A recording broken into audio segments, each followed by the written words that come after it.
โง่ไม่ควรเป็นผู้นำเจริญสุขเจริญสีเจริญมั่งเจริญมีเจริญในคุณงามความดีของท่านสาธุชนญาติโยมทั้งหลายอันมีครูบาอาจารย์พระสงฆ์องค์ข้าเจ้าสามเณรแม่ชีขโยมอุบาสกอุบาสิกาทุกท่านที่มีจิตใจใฝ่ธรรมได้นำเอาวิทยุมาเปิดเพื่อรับฟังรายการธรรมะจากทางสถานีวิทยุคลื่นสีขาวเพื่อเจ้าประชา วันนี้ก็เป็นวันพฤหัสบดีที่16พฤษภาคมพุทธศักราช2567คืน9 ค่ำเดือน8ประเดี๋ยวนี้มันเป็นเดือน8เหนือเนาะเดือน8รายการนี้จะมีทุกวันพฤหัสบดีตั้งแต่วันพฤหัสบดีที่2ที่3ที่4ที่5อย่างไปวันพฤหัสบดีที่1ของเดือนนั้นอันนี้จะเป็นทางคลื่นสีขาวเปิ้นจะมีรายการออกไปเพราะนั้นรายการของทุลุงวัดห้างต่ำก็จะออกวันพฤหัสบดีที่2เป็นต้นไปเนาะอันนี้ก็เจริญพรเพื่อแก่ญาติโยมทั้งหลายได้รับทราบรับฟังกันอันนี้ก็เมื่อวันที่9พฤษภาคมก็เป็นวันพลัดเหมือนกันวันพฤหัสบดีที่2แต่ว่าบ่สามารถออกได้สักกรรมเพราะเหตุขัดข้องทางคอมพิวเตอร์เนาะมันลวนมันอย่างต่างๆก็เลยฮื้อตุลุงดอยเปิ้นออกไปแตนไป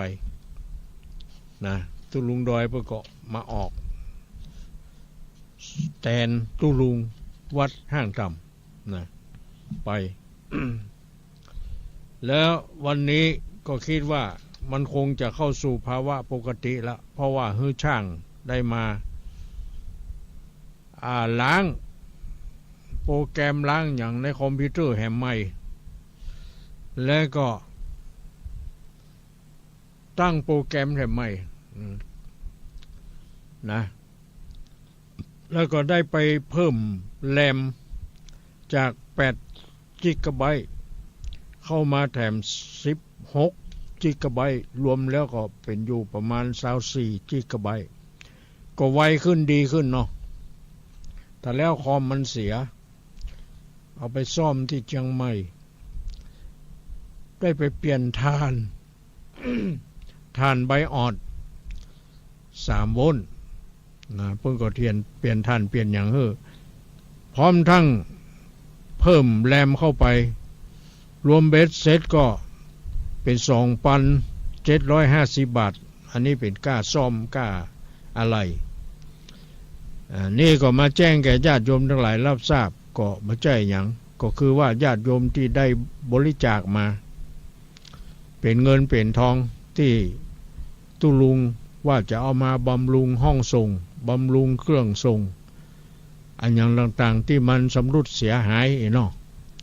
เขาก็จะได้ซ่อมได้อย่างไปให้มันดีเพื่อจะได้มาออกอากาศกันต่อไปอีกอันนี้ก็เอาเงินจำนวนที่ญาติโยมทั้งหลายนั่นแหละได้บริจาคอย่างกันมารวบรวมไว้ก็เอาใจจ่ายในส่วนนี้ก็ขออนุโมทนาเนาะขอบใจขอบคุณทุกท่านที่ได้สนับสนุนช่วยเหลือในโครงการเผยแพร่พุทธศาสนา วันนี้คงจะบ่ได้นำเอาธรรมเมืองมาเทศน์มาหยังเตื้อเพราะว่ายังบ่ฮู้ว่าจะเอาเรื่องอันหยังนี่เนาะถ้าแล้วที่มันจบไปก็จบไปแล้วเขาจะต้องเอาเรื่องใหม่ขึ้นมาทำบางเรื่องมันมีบ่ครบก็คือมันสูญหายไปไหนอย่างใดเขาจะต้องเสาะให้มันครบเรื่องของมันก่อนเนาะถึงจะมาเทศน์ได้อันนี้ก็มีญาติโยมหลายคนนะเสนอมาว่าคนจะเอาทำเรื่องนั้นเรื่องนี้มาเทศน์ก็พยายามอยู่เสาะหาเนาะถ้าเจอเมื่อใดก็จะได้เอามาเทศน์มาอย่างให้ท่านทั้งหลายได้ฟังกันเนาะ ก่อนที่จะเข้าท้ายรายการนี้เขาก็จะแจ้งข่าวอย่างให้แก่ท่านทั้งหลายได้รับทราบเหี่ยก่อนเนาะก่อนที่จะอธิบายขยายความภาษิตก็ดีหรือที่จะเล่านิทานก็ดีที่จะบรรยายธรรมอันหยังก็ดีหัวข้อธรรมนั้น เขาก็มาแจ้งข่าวบริการงานบุญงานกุศลให้แก่ญาติโยมทั้งหลายได้รับทราบรับฟังกันเพื่อจะได้มีเวลาโอกาสได้ไปร่วมกันทำบุญทำทานทำคุณงามความดีแล้วก็ได้ไปปะไปพบได้ไปไหว้ไปสาเนาะพระสงฆ์องค์ข้าเจ้าพระนักจัดรายการแต่ละรูปแต่ละองค์ญาติโยมก็ไปรวมกันงานนั้น ก็คืองานทำบุญอายุวัฒนมงคลของตุลุงดอยซึ่งจะมีขึ้นในวันอาทิตย์ที่19กันเนาะในวันอาทิตย์ที่19พฤษภาคมนี่งานนี้ก็เป็นลูกศิษย์ลูกหาของตุลุงเพิ่นจัดถวายให้แก่ตุลุงครูบาอาจารย์เนาะเพื่อ ให้กำลังใจให้ได้อยู่กำจูพุทธศาสนาเป็นกำลังในการเผยแพร่พระพุทธศาสนาสืบต่อไปอันนี้ก็เป็นเรื่องของลูกศิษย์ลูกหาศรัทธาญาติโยมผู้ที่เคารพนับถือทุกท่านได้ร่วมกันเนาะจัดถวายแก่ตุลุงดอยในวันอาทิตย์ที่19เพิ่นก็จะเริ่มตั้งแต่ประมาณ 8:30 น 9:00 นอย่างไปเรื่อยๆนะงานนี้เพิ่นบ่ได้ออกบัตรออกกัดออกเจิญอันหยังเน้อเพียงแต่มาประชาสัมพันธ์ออกอากาศให้รับฟังรับทราบญาติโยมต้องการที่จะไปให้กำลังใจไปทำบุญสืบหุราจาตาเพื่อให้ท่านได้อยู่ดีสบายให้มีอายุมั่นขวัญยืนเป็นร่มโพล่มไทรของหมู่เฮาทั้งหลายไปเมินนานก็ไปกันได้เนาะไปกันได้แม้แต่พระสงฆ์องค์ข้าเจ้าตุลุงเพิ่นก็บ่ได้นิมนต์อย่างเป็นทางการอย่างนะเพียงแต่บอกข่าวอันนี้ไปแต่ว่าเฮาก็จะไปกันเนาะเพราะว่าจะไปให้กำลังใจไปอย่างต่างๆนี่ก็เป็นธรรมดาเนาะอันนี้ก็ญาติโยมก็เชิญเนอะวันอาทิตย์ที่19พฤษภาคมเนี่ยวันพุธวันฮือเนี่ยเนาะเอาไปกันเจ้าก็ได้มีอะไรอย่างไปสู่ไปทำไปหากันก็ได้เข้าป่าอาหารอะไรอย่างที่เขาจะสามารถทำไปร่วมเป็นโรงทานเป็นอย่างต่างๆนี่นะทำไปได้เลยเนาะเอาไปรับประทานเอาไปถวายเพลให้แก่ทุกเจ้าที่ไปหั่นตัวเขาก็จะได้บุญได้กุศลนะได้อย่างหลายอย่างนี่ขอเขามีน้ำใจไปแสดงบ่ต้องจำเป็นต้องเอาของเอาหยังไป ถวายท่านอันอย่างต่างๆเพราะว่าท่านก็จึงบอกแล้วว่าบ่อยากจะรบกวนญาติโยมทั้งหลายนี่เนาะขอให้มีน้ำจิตน้ำใจไปหากันไปหันหน้าหันตากันเนาะไปให้คุณงามความดีให้บุญกุศลซึ่งกันและกันนี่ก็เป็นที่ป้อใจแล้วว่าอย่างนั้นอันนี้ก็ประชาสัมพันธ์ให้แก่ญาติโยมสาธุชนทั้งหลายได้รับทราบรับฟังกันในรายการธรรมะปฏิธรรมในวันพฤหัสบดีซึ่งก็ดำเนินรายการโดยตุลุงวัดห้างธรรมก็ขาดมาอยู่หลายวันพัดเนาะเพราะว่ามันขัดข้องทางคอมพิวเตอร์ก็เป็นอย่างเนาะบัดเดี๋ยวนี้ก็มือช่างมาแก้ไขปรับปรุงทำเข้าสู่ภาวะปกติแล้วก็ทดลองออกอากาศในวันนี้เนาะญาติโยมก็คงจะได้ดินได้ฟังกันในช่วงนี้ก็จะขอเข้ารายการดำเนินการเกี่ยวกับภาษิตที่นำขึ้นเบื้องต้นในรายการนี้ว่า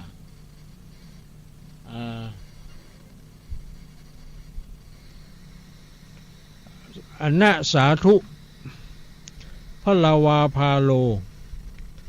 ยูทัสสะปริหารโกยนะคนไม่มีกำลังบริหารหมู่ไม่สำเร็จประโยชน์ว่าอย่างนั้นคนโง่มีกำลังบริหารหมู่ไม่สำเร็จประโยชน์ มันหมายความว่าจะได้คนโง่ก็คือคนบ่ฮู้นั่นแหละคนบ่ฮู้ฟ้าต่ำแผ่นดินสูง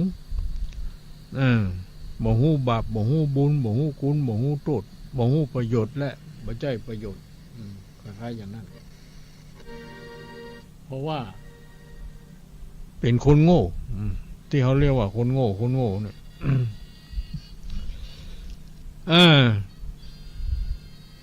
เพราะฉะนั้นคนโง่นี่ถ้าไปเป็นผู้นำก็ดีหรือว่าไปเป็นผู้ที่บริหารหมู่คณะอย่างก็ดีนั่น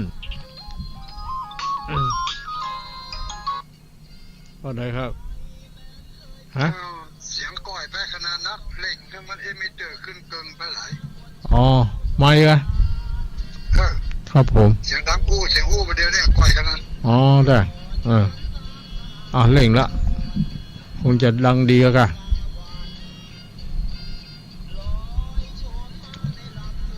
อันนี้ก็ตุลุงดอยเพิ่นรับฟังอยู่เนาะเพิ่นบอกว่าเสียงของตุลุงที่ออกอากาศประเดี๋ยวนี้เสียงก้อยไปหรอขอเล่งบนลุ่มเล่งเอมิเตอร์อย่างให้มันขึ้นนะก็กำลังเล่งนี่เนาะญาติโยมทั้งหลายคงจะรับฟังได้ละก็ฟังกันไปเนาะมันจอมคัดข้องเป็นธรรมดาเนี่ยแต่เขาก็พยายามทำให้มันดีที่สุดอะเนาะ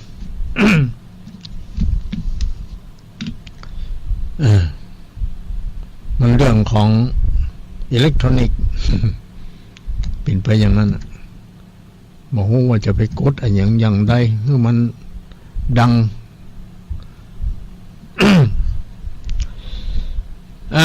คนโง่ก็ได้แก่ผู้ที่บ่มีปัญญานั่นเองเนาะบ่มีปัญญาน่ะก็เรียกว่าคนโง่ขาดความรู้ความสามารถในวิธีการที่จะแก้ปัญหาต่างๆให้สำเร็จโดยความเรียบร้อยได้นี่ คนโง่นั้นเมื่อมีโอกาสเป็นผู้นำก็บ่สามารถที่จะนำคนและหมู่คณะให้ถึงความเจริญรุ่งเรืองได้และประสบความสำเร็จประโยชน์อันยังตามที่มุ่งหวังได้บุคคลที่จะเป็นผู้นำได้นั้นจะต้องเป็นผู้มีปัญญารอบรู้เนาะทั้งทางโลกทั้งทางธรรมนะต้องรู้ทั้งสองอย่าง ถึงทางโลกถึงทางธรรมพอสมควรเนาะมันจำเป็นต้องหูนักหูอย่างมากนักเกินไปก็พอหูทางโลกและทางธรรมเนี่ยและก็มีความสามารถก็คือเป็นบัณฑิตจึงจะบริหารหมู่ได้สำเร็จประโยชน์ได้ถ้าบ่มีความรู้บ่มีอย่างเขาจะไปบริหารหมู่คณะเป็นหัวหน้าคนก็ดีเป็นผู้นำอย่างต่างๆเนี่ยมันก็บอกบ่ได้เพราะเขาบ่มีความรู้และบ่มีประสบการณ์นะเพราะนั้นเขาจะต้องเป็นคนที่มีความรู้พอสมควรแล้วก็มีประสบการณ์ตัวน้อยหนึ่งเนาะก็ยังดีประสบการณ์นั่นก็คือการศึกษาเรียนรู้และเคยได้เป็นนั่นนี่มาได้เคยทำงานอันนั้นอันนี้มาอย่างเนี้ย มันก็จะดีไปบริหารหมู่คณะมันก็จะสำเร็จรุ่ร่วงได้ดีแต่ถ้าผู้นำบ่มีปัญญาขาดความรู้ขาดความสามารถในวิธีการที่จะแก้ปัญหาต่างๆให้สำเร็จ โดยความเรียบร้อยได้นั่นเพราะนั้นคนโง่นั้นเมื่อมีโอกาสเป็นผู้นำก็บ่สามารถที่จะนำคนและหมู่คณะให้ถึงความเจริญรุ่งเรืองและประสบความสำเร็จประโยชน์ตามที่มุ่งหวังได้นะมันจะมีแต่บุคคลผู้มีปัญญาที่มีประสบการณ์เท่านั้นเนาะเนี่ยบางทีเพิ่นรับสมัครกำนันผู้ใหญ่บ้านก็ดีสอบตอย่างต่างๆก็ดีนี่บางทีเขาบ่มีความรู้เขาบ่มีความประสบการณ์อะไรอย่างเนาะแล้วก็ใครไปก็ใครเป็นแล้วก็ไปสมัครตัวเปิ้นอย่างนี้ต่างๆผลสุดท้ายบางทีมันก็บ่ได้เนี่ยเขาก็จะไปเสียใจก็บ่ได้เพราะว่าเปิ้นหันแล้วว่าเขายังบ่มีความรู้ความสามารถเพียงพอนี่เนาะที่จะเป็นผู้นำได้อย่างได้ของอย่างนี้มันประสบโดยเฉพาะอย่างยิ่งประสบการณ์เนี่ยมันจะต้องสร้างมาเมินนานอยู่พอสมควรนะไม่ใช่เพิ่งมาสร้างอยู่ป๊อปเป๊บวันพุกวันฮือหรือแต่ว่าวันซืนนี่เนาะมันบ่ได้มันจะต้องสร้างต้องทำมาตั้งแต่เนิ่นๆตั้งแต่นานๆมาแล้ว ทีนี้ในเมื่อเราสร้างเราทำขึ้นมามันปรากฏแก่คนทั้งหลายที่เปิ้นได้หูได้หันได้สัมผัสได้อย่างต่างๆเปิ้นก็จะหูได้ว่าเฮาเนี่ยเป็นคนที่มีประโยชน์เหมาะแก่การที่จะเป็นผู้นำเป็นนั่นเป็นนี่ได้เขาก็เลือกอย่างเนี้ยนะอันนี้ก็คือ ความรู้เนาะต้องมีพอสมควรประสบการณ์ก็ต้องมีพอสมควรแต่ว่าจะต้องสร้างมาก่อนนะไม่ใช่ป๊อบแป๊บมาสร้างนะเพราะฉะนั้นอันเนี้ยถ้าไผก็ดีนี่มีความหวังที่จะเป็นผู้นำจะอยู่อาจจะนำในแผนกใดในตำแหน่งหน้าที่อันใดอย่างใดก็ดีนั่นก็ให้สร้างความรู้อันอย่างขึ้นมาแล้วก็สร้างประสบการณ์อันอย่างขึ้นมาแล้วก็แสดงตนในสังคมอยู่บ่อยๆทำเมื่อเขาหู้เขาหันว่าเฮาเนี่ยเป็นคนที่มีความเสียสละเนาะบ่หันแก่ตัวสละความสุขส่วนตัวเพื่อส่วนรวมเขาหู้เขาหันนี่นะมันเขาถึงเอาเนี่ยเวลาเขาลงสมัครกันอย่างนี้เนาะถ้ากลัวนี่นะบางทีบ่ต้องใจเงินใจทองใจอย่างมากนักนี่มันก็เป็นธรรมดาเป็นอย่างนั้นคนเฮามันจะต้องอยู่อย่างนั้นมันต้องทำอย่างนั้น นะอันนี้ก็เป็นคติที่ว่า คนโง่นั่นบ่สามารถบริหารหมู่คณะให้สำเร็จประโยชน์ได้มีแต่คนหูคนฉลาดเท่านั้นนี่น้อง ข้อที่สองที่ว่าพาโลอาปรินายโกแปลว่าคนโง่ไม่ควรเป็นผู้นำ มันก็แน่นอนเนาะบ่มีความรู้บ่มีประสบการณ์บ่มีคุณงามความดีอย่างซึ่งอย่างเนี่ยแล้วเอาไปเป็นผู้นำเขาได้อย่างไรเนาะของอีมันต้องสร้างมาตั้งแต่เนิ่นๆนั่นแหละนะเนี่ยบุคคลผู้จะเป็นผู้นำได้นั้นจะต้องเป็นคนฉลาดเฉียบแหลมมีปฏิภาณไหวพริบร่วงรู้เท่าทันในเหตุการณ์ต่างๆซึ่งเราเรียกคนประเภทนี้ว่าบัณฑิตบัณฑิตก็แปลว่าผู้รู้นะเนาะผู้มีปัญญานั่นแหละเมื่อท่านมีกำลังและโอกาสที่จะบริหารหมู่คณะย่อมมีกำลังทำประโยชน์คือความเจริญรุ่งเรืองเมื่อเกิดขึ้นแก่หมู่คณะที่ตนเองปกครองได้แต่คนโง่นั้นไม่สมควรที่จะเป็นผู้นำเพราะเป็นผู้ไม่รู้อะไรจะทำให้หมู่คณะที่ตนปกครองประสบแต่หายนะก็คือความเสื่อมความพินาศอย่างเดียวเนี่ยเป็นเรียกว่า เขาจะเอาไผ่มาเป็นผู้นำก็ดีเขาก็เลือกเอาคนที่มีความรู้พอสมควรอีน้องแล้วก็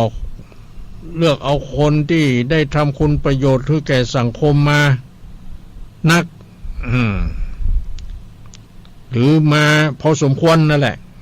เขาก็สามารถที่จะเลือกให้เขาได้ไปทำงานได้มีโอกาสได้ทำงานใหญ่ๆขึ้นไปนะมันก็จะมีความเจริญรุ่งเรืองอย่าไปเอาคนที่บ่มีความรู้คนที่บ่มีประสบการณ์คนที่มีพฤติกรรมที่บ่เหมาะสมบ่ดีนั่นนะถ้าเลือกเข้ามามันก็มากอบมาโกยเอามากดมาโกงเอาอย่างเนี้ยก็บ่มีความเจริญรุ่งเรืองอันยังมีแต่หายนะมีแต่ความเสื่อมเสียอย่างนี้เนี่ยก็คือเป็นธรรมะนะที่จะให้เราได้คิดพิจารณาได้ศึกษาไตร่ตรองดูนี่มันก็จะหูลึกเข้าไปแถมว่าคนเรานี่หันหน้าบ่หันใจอย่างเนี้ย คือกรรมโบราณพูดว่าหันหน้าบ่หันใจก็คือหันหน้าทางนอกที่มันแสดงออกมาบางทีในใจมันบ่เหมือนอย่างที่แสดงออกมาก็ได้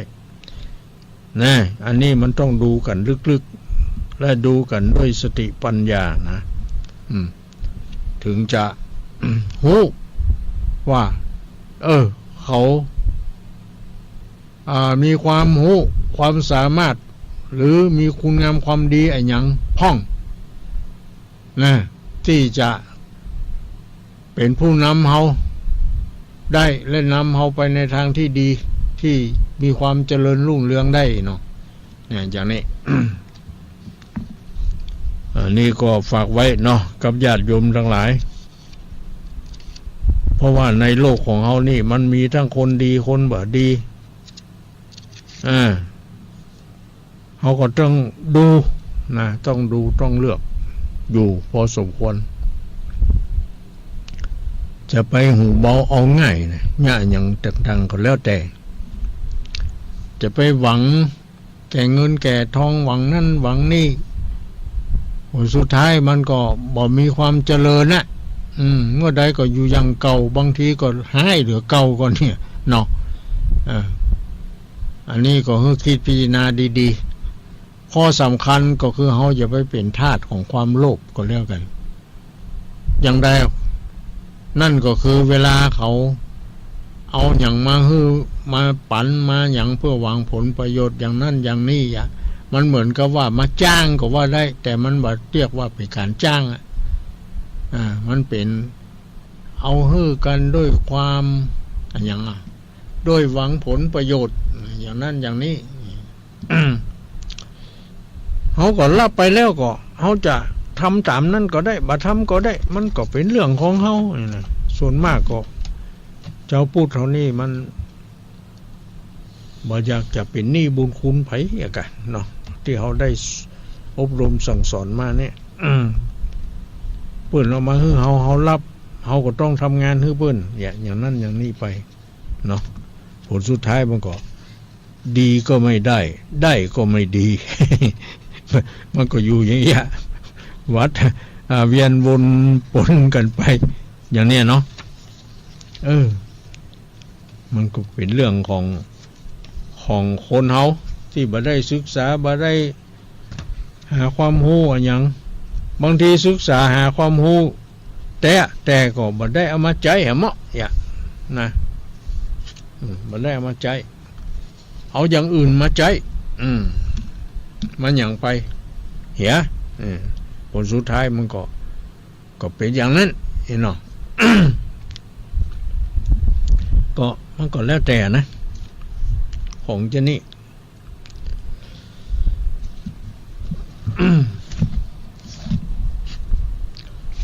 แล้วก็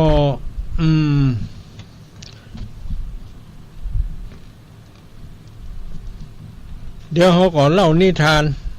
เพื่อแก้ง่อมแก้เหงาให้รับฟังรับทราบเพื่อเป็นคติเตือนใจสอนใจไว้เนาะ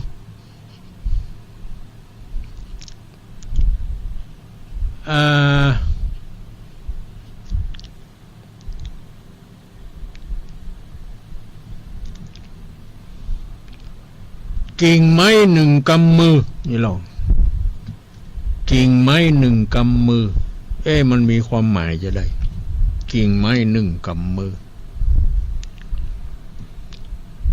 มีชายชราคนหนึ่งป่วยหนักและกำลังใกล้จะตายเขามีลูกชายไว้หลายคนอยู่พอดีเขาก็ได้เรียกลูกชายทุกคนมาหาเขาโดยพร้อมหน้ากันแล้วก็ให้คนรับใช้ไปหากิ่งไม้มาหนึ่งกำมือกิ่งไม้นั่นก็คล้ายๆกับว่าเอามาตัดยาวประมาณสักศอกกะแล้วก็ละลายกิ่งเอามารวมกันเป็นมัดนั่นแหละเพิ่นเรียกว่ากิ่งไม้หนึ่งกำมือเขาก็ยื่นกิ่งไม้นั้นให้ลูกทุกคนโดยยื่นกิ่งไม้นั้นให้ลูกคนโตลูกเก่านั่นแหละเป็นพี่ไอ้เก่าเนาะมันยื่นฮือกิ่งไม้นั้นหนึ่งกำมือนั่นนะแล้วก็บอกว่าเจ้าลองหักกิ่งไม้ให้พ่อดูหน่อยคือเอากิ่งไม้รวมกันนั่นแหละแล้วก็ลองหักดู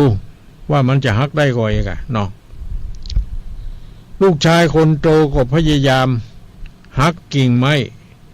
ด้วยเรี่ยวแรงที่มีอยู่ทั้งหมดแต่ก็บ่สามารถหักไม่ได้เพราะนั้นชายชราก็ให้ลูกคนที่สองลองหักกิ่งไม้แถมก็หักมาได้อย่างเดียวกันคนที่สามก็หักมาได้เหมือนกันบ่มีไผทำสำเร็จสักคนนี่ทีนี้ในเมื่อเป็นดังนั้นแล้ว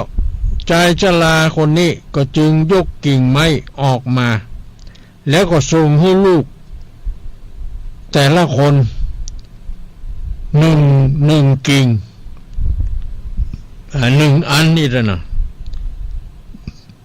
ทีแรกนะเอารวมกันเป็นมัด หักบ่ได้เพราะมันนักมันหลายอันเดี๋ยวนี้แยกจากมัดนั้นเอามาอันเดียวแล้วก็เอาให้ลูกทุกคนลองหักเพื่อจะสอนลูกด้วยปริศนาธรรมอันเนี้ยเนาะว่ามันจะหักได้ก็หรือหักบ่ได้เมื่อชายชรา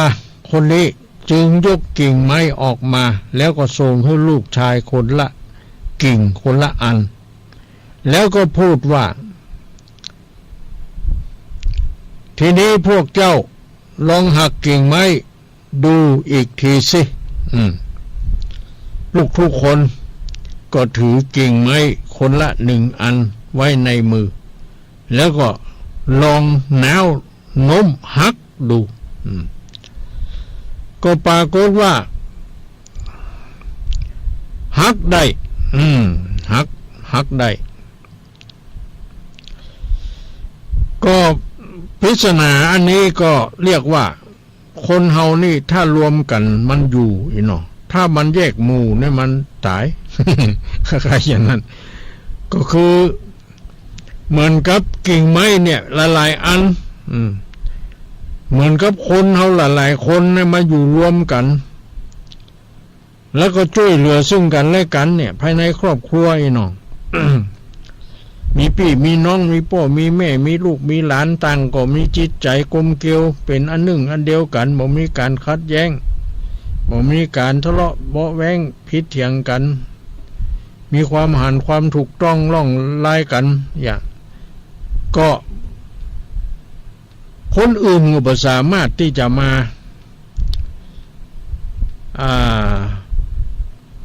าฆ่ามาฟันมาพิษมาเถียงมาตีมาตรอยมาอย่างได้นี่เนาะเพราะมันมีพลังรวมกันเพราะฉะนั้นชายชราคนนี้ก็เลยบอกให้แก่ลูกทั้งหลายว่าพวกเจ้าก็เปรียบเสมือนกิ่งไม้มัดนี้ที่มัดหลายอันเนี่ยหากพวกเจ้ารักใคร่ปองดองกันนี่ก็จะบ่มีไผทำอันหยังให้แก่พวกเจ้าได้นี่เพราะว่าพวกเจ้ารวมพลังกันเป็นน้ำหนึ่งใจเดียวกันต่อสู้เนาะมันก็มีแรงเพิ่มขึ้นเยอะนี่นะแต่ถ้าหากเมื่อใดพวกเจ้าแตกแยกความสามัคคีกันต่างคนก็ต่างคิดต่างคนก็ต่างทำแล้วก็ไม่ร่วมมือกันต่างก็ถือทิฏฐิมานะถือตัวดีอย่างนั้นอย่างนี้ ผลสุดท้ายเวลามีเรื่องมีราวอันอย่างเกิดขึ้นก็บ่สามารถที่จะแก้ไขปัญหาอย่างได้นี่เนาะพวกเจ้าก็จะถูกทำร้ายได้ง่ายเหมือนกับกิ่งไม้เหล่านี้ที่แยกกันแล้วพวกเจ้าก็หักมันได้แต่ถ้ากิ่งไม้มารวมกันพวกเจ้าก็ไม่สามารถหักมันได้เนี่ยนะมันเป็นคติสอนใจอย่างนี้นะว่าความสามัคคีเนี่ยเนาะมันเป็นพลังอันยิ่งใหญ่นะเพราะนั้นเราจะต้องมีความสามัคคีกันความสามัคคีภายในครอบครัวนั่นก็คือมีพ่อมีแม่มีลูกมีหลานมีเหลนมีคนใช้มีอะไรอย่างก็แล้วแต่ที่อยู่ในครอบครัวเดียวกันนั่นต่างก็มีความสามัคคีฮักใคร่ปองดองกันบ่รังเกียจเดียดฉันกันบ่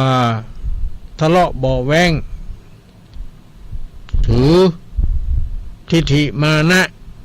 ซึ่งจะเอาชนะซึ่งกันและกันนั้น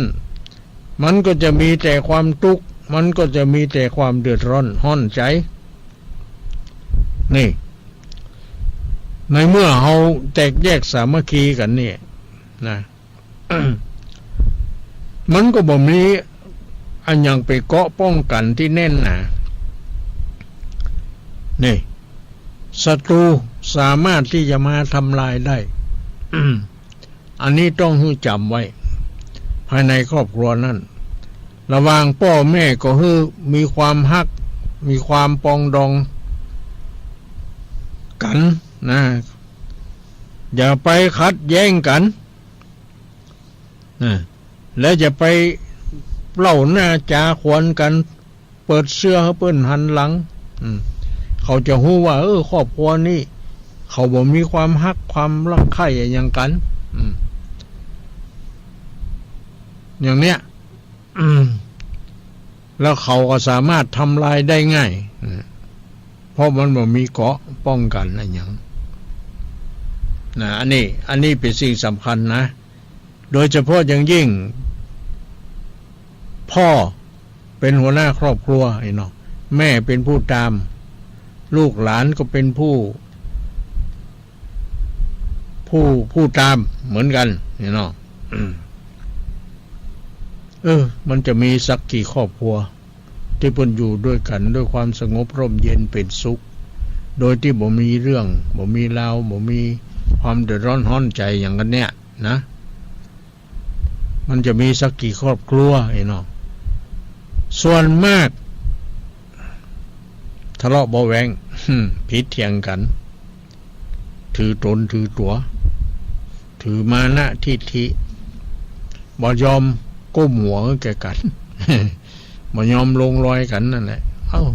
ต่างคนก็ต่างจะเอาชนะซึ่งกันและกันเนี่ยเนาะผลสุดท้ายมันก็บ่มีความสุขอ่ะเนาะแล้วเขาจะเอาความสุขที่ไหนเนี่ยบางคนก็กินบ่ได้คายก็บ่ออกจะเปิดได้อดรนทนอยู่ต่อไปจนกว่าที่มันจะจากกันไปวันใดวันหนึ่งข้างใดข้างหนึ่งนี่เนาะอย่างนั้นเนี่ยคนเฮาถ้ามันขาดธรรมะนะญาติโยมทั้งหลายมันก็จะมีเรื่องมีราวอย่างเงี้ยเพราะเฮาไก่ธรรมะเนี่ยเฮาบ่ได้น้อมนำเอาธรรมะไปไว้ในจิตในใจของเฮาเนี่ยนะมันจะมีปัญหาอย่างเนี้ยเพราะฉะนั้นภัยพ้องที่ว่าธรรมะมันบ่ดีนี่เนาะคนที่มันคิดว่าธรรมะมันบ่ดีก็คนที่มันบ่ยอมศึกษาบ่ยอมประพฤติปฏิบัติตามธรรมะนั่นแหละมันก็เลยบอกว่ามันบ่ดีแต่คนที่เพิ่นศึกษาเพิ่นปฏิบัติเพิ่นก็รู้ว่าธรรมะนี่มันดีจริงๆอย่างนี้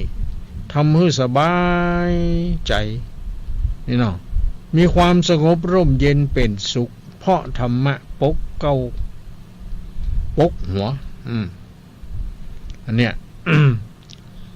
บ่เชื่อก็ลองดูเนาะบ่เชื่อก็ลองดูว่าระหว่างเฮามีธรรมะกับแห่งคนหนึ่งมันบ่มีธรรมะนั่น มันจะเป็นอย่างไร มันย่อมจะหู้จานได้เนาะนี่ก็ได้นำเอานิทานเกี่ยวกับกิ่งไม้หนึ่งกับมือก็มาแสดงถึงความสามัคคีกันภายในครอบครัวจากภายในครอบครัวแล้วมันจะต้องมีความสามัคคีกันภายในกลุ่มในหมู่ในคณะในหมู่บ้านเนาะในตำบลอำเภอจังหวัดประเทศชาติบ้านเมืองอย่างนี้ถ้าต่างคนต่างก็กลุ่มลุมลากันมีความสามัคคีกันมีความหันตรงกันเอาอย่างใดเอากันนี่นะโตมันถึงดีขนาดนั้นอันยังก็บ่สามารถทำลายได้เพราะมันแข็งแกร่งไงเนาะก็เปรียบเสมือนไม้หลายๆอันนั่นแหละเขาก็บ่สามารถหักมันได้นะอันนี้ก็เป็นนิทานเรื่องหนึ่งที่มาเล่าสู่กันฟังคำเดียวก็ก้อยว่าเล่าแหมเนาะตอนนี้เขาก็มาประชาสัมพันธ์มาอย่างต่างๆให้แก่ญาติโยมทั้งหลายได้รับได้ทราบกัน เมื่อวันที่13พฤษภาคมที่ผ่านมามันตรงกับวันจันทร์เนาะวันจันทร์ที่13พฤษภาคม2567เวลา 13.00 นถึง 16.00 นมีการประชุมกันที่วัดพระสิงห์เชียงรายเกี่ยวกับเรื่องพุทธมณฑลที่บ้านต้นเงาอำเภอเมืองจังหวัดเชียงรายซึ่ง ที่พุทธมณฑลพุทธก็มีการพัฒนามีการสร้างแปลงอย่างขึ้นมาเตื้อเล็กเตื้อน้อยก็มีอยู่หลายสิ่งหลายอย่างที่สำเร็จเสร็จสิ้นเรียบร้อยไปแล้วก็มีที่ยังบ่สำเร็จเสร็จสิ้นยังบ่เรียบร้อยเตื้อก็มีอย่างบัดเดี๋ยวนี้เปิ้นก็จะทำการสร้างหัวหรือว่ากำแพงนี่เนาะเพื่อแสดงถึงเขตแนวของพุทธมณฑลบ่ให้คนอื่นนั้นมันได้บุกรุกที่ต่างๆเข้ามาเนี่ยอันนี้ก็มีเจ้าคณะจังหวัดเชียงรายแล้วก็ที่ปรึกษาเจ้าคณะจังหวัดเชียงรายแล้วมีเจ้าคณะอำเภอแต่ละอำเภอเป็นประธานเป็นรองประธานเป็นกรรมการอย่างก็อำเภอเวียงป่าเป้าของเขานี่ก็มีตุลุงก็ไม่ได้เข้าไปเป็นรองประธานในการสร้างพุทธมณฑลนะให้มีความเจริญมั่นคงสืบต่อไปมาเดี๋ยวนี้เปิ้นก็เลยจะตกลงกันจะแปลงหัวหรือกำแพงเนี่ยนะทางด้านทิศตะวันออกทางด้านทิศตะวันออกกำแพงด้านทางทิศตะวันออกของพุทธมณฑลความยาว226 เมตรความสูง2 เมตรความกว้าง3 เมตรที่ว่าหัวกำแพงนี่นะที่เพิ่นจะแปลงนี่นะก่อฉาบเสาะร่องทั้งสองด้านคือด้านในกับด้านนอกเสาะล่างเสาะร่องเสาะร่องนั่นก็หมายความว่าเปิ้นใจดินบล็อกอิฐบล็อกอย่างไปก่อสลับกันแล้วเปิ้นรอยต่อห้องของอิฐบล็อกเปิ้นก็จะเสาะร่องมันแล้วก็จะเอาสีไปขีดดูแล้วเหมือนกับก้อนดินกี่เป็นก้อนเรียงกันอย่างกะเนาะอย่างนั้นถ้าเอาไปก่อแล้วเอาไปฉาบโดยที่บ่เสาะร่องอะไรอย่างต่างๆมันก็เหมือนกับเป็นฝาผนังบ้านของเฮาเป็นฝาผนังกุฏิของเฮาอย่างเนี้ยมันก็เลยบ่ฮู้ว่าข้างด้านในนั่นมันเป็นอะไรหยังเนี่ยเพราะฉะนั้นก็คณะกรรมการเพื่อก็ตกลงปรงใจกันว่ากำแพงที่จะสร้างจะแปลงนี่ความยาว226 เมตรความสูง2 เมตรความกว้างของกำแพงแต่ละช่องนั่น3 เมตรทีนี้เพิ่นก็คำนวณออกมานะราคาเม็ดละ2,389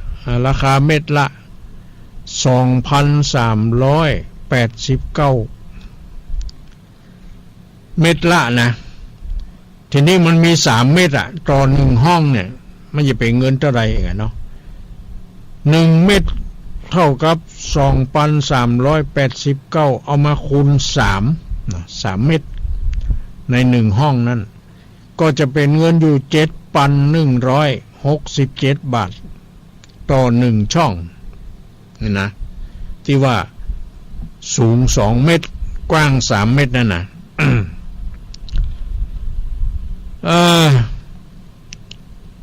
รวมถึงค่าแรง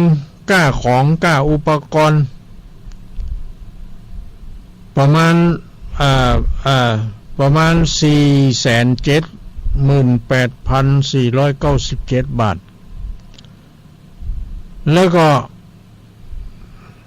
บวกกำไรการดำเนิน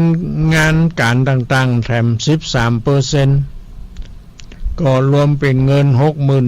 62,204 บาทจุด61 สตางค์รวมแล้วค่าก่อสร้างเนี่ย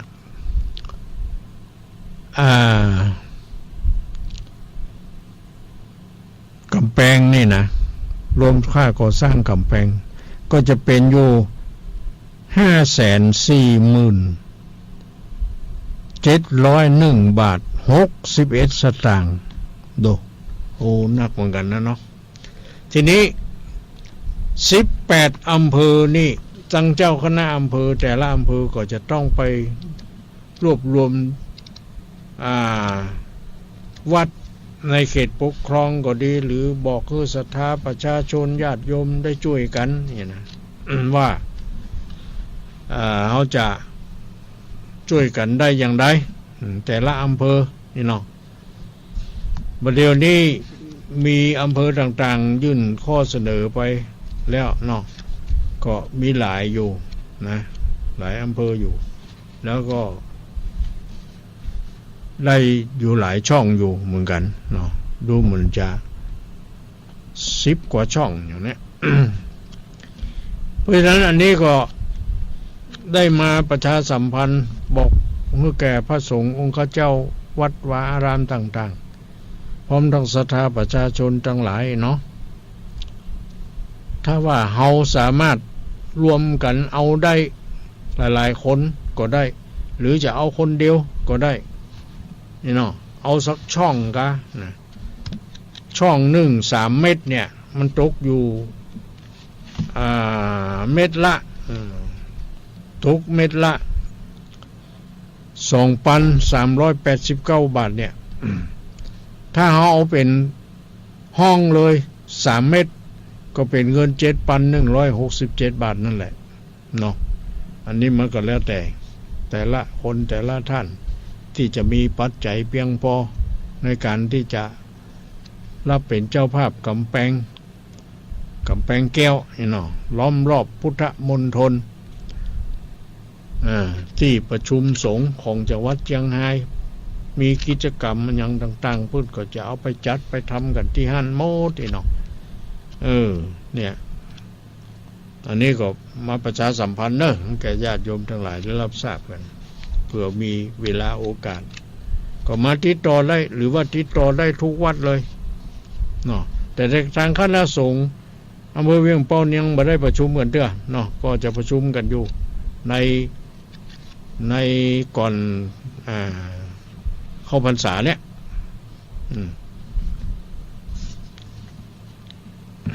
อันนี้ก็มาประชาสัมพันธ์ไว้ก่อนก็เป็นยัง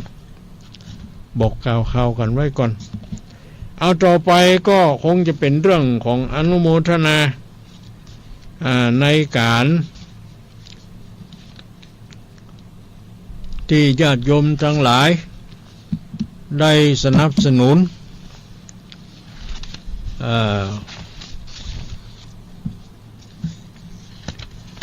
การเผยแพร่พระพุทธศาสนาของคณะพระธรรมทูตพระนักเผยแพร่อำเภอเวียงป่าเป้าด้วยการบริจาคปัจจัยผ่านทางพระนักจัดรายการแต่ละรูปแต่ละองค์นั่นโดยเฉพาะอย่างยิ่งก็ของรายการประทีปธรรมนี่เนาะก็มีญาติโยมหลายผู้หลายคนได้ บริจาคปัจจัยเพื่อเป็นการใช้จ่ายเกี่ยวกับเรื่องกิจกรรมอันอย่างต่างๆก็จะขออนุญาตประกาศอนุโมทนาขอบคุณขอบใจแก่ญาติโยมผู้ที่บริจาคเข้ามาแล้วก็จะได้ประกาศคุณงามความดีเพื่อแก่ท่านทั้งหลายได้รับทราบอันนี้ก็มีจากแม่สมไทยใหม่บริจาคค่าไฟฟ้า100 บาทแม่อุ้ยกุยตาวง100 บาทแม่สุกอีกอ่ะน้องคำปาแล้วคำปาแล้วอีกอ่ะถ้าอ่านผิดก็ขออภัยด้วย60 บาทแม่อุ้ยแก้วก้อนแป้นโอ้นี่อยู่อำเภอแม่อายบ้านห้างต่ำวะอำเภอแม่อายเนาะบริจาคมา200 บาทนะ200 บาทรับจากแม่ปวลีอย่างอินสุวรรณนี่กันเนาะร้านสีนวลปลาสวยงามบิ๊กซีอันนี้เพิ่นคงจะมีร้านขายพันป่ากันอย่างกระตู้ป่าอย่างนี้เนาะที่บิ๊กซีที่อย่างนี้ จำนวนปัจจัย200 บาททีนี้รับจากแม่ลุจิราแม่ยอดเรือนแม่บัวเร็วอีเนาะบ้านโป่งเทวีเปิ้นได้มากราบมาไหว้พระเจ้าทันใจเปิ้นได้บนบันสารกล่าวไว้ว่าขอให้มีโชคมีลาภเอกะพอบนบันสารกล่าวก็ปรากฏว่ามีโชคลาภน้อยหนึ่ง มีโชคลาภน้อยอ่ะเพิ่นว่านะก็เลยมาแก้บนมาตานพระเจ้าทันใจอันนี้ก็มีแม่ลุจิลาแม่ยอดเรือนแม่บัวเร็วบ้านโป่งเทวีร่วมกัน140 บาทเนาะลุงกาไฟก็ขออนุโมทนาเนาะขอบใจแก่ญาติโยมทุกคนทุกท่านที่ได้ช่วยเหลือเกื้อกูลมา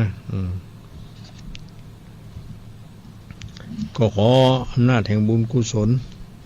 ปกครองห่อหุ้มเพื่อท่านได้อยู่ดีสบายอยู่ดีมีสุขเนาะอายุมั่นขวัญยืนปราศจากทุกโศกโรคภัยไข้เจ็บนานาประการมีความสุขความสำราญเบิกบานใจมีโชคลาภวาสนาบารมีมีคุณงามความดีอยู่กับตัวตลอดไปเนาะทุกคนทุกท่านสาธุสาธุ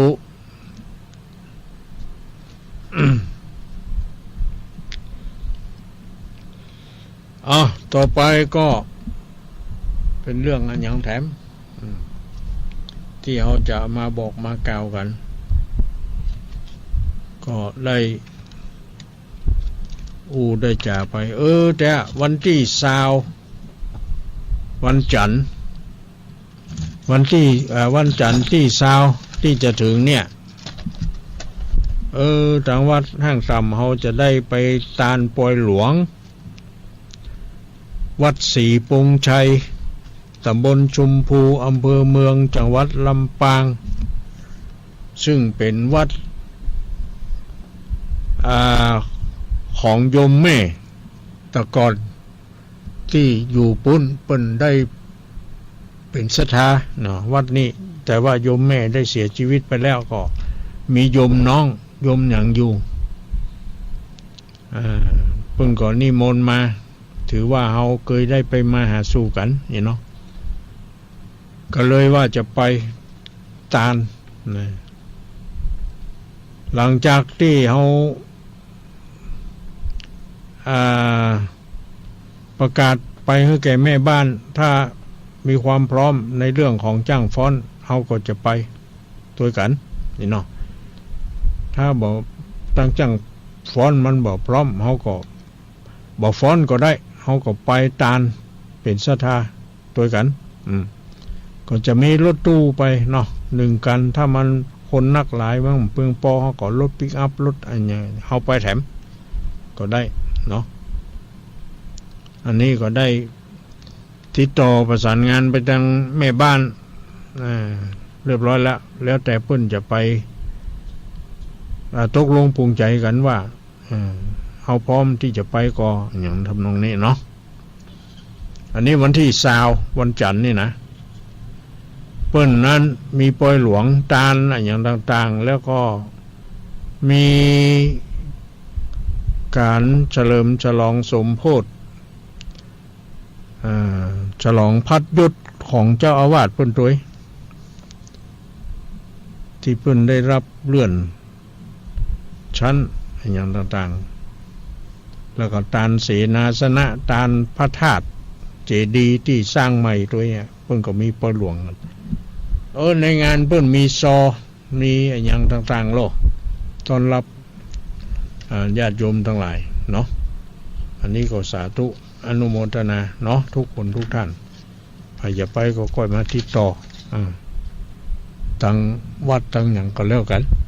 เนาะเขาก็จะได้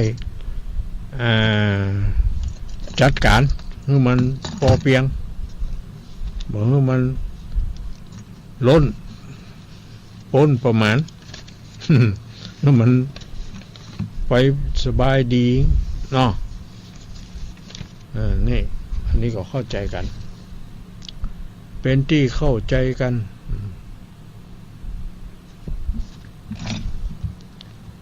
ก็นอกนั้นก็คงจะมันมีอย่างละเนาะ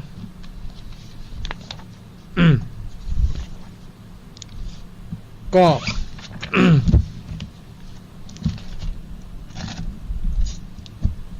เขาก็มา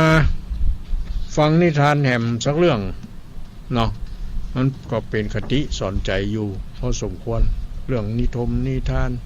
เท่าที่เขามีไว้อย่างไรเป็นข้อเปรียบเทียบกันไปเนี่ย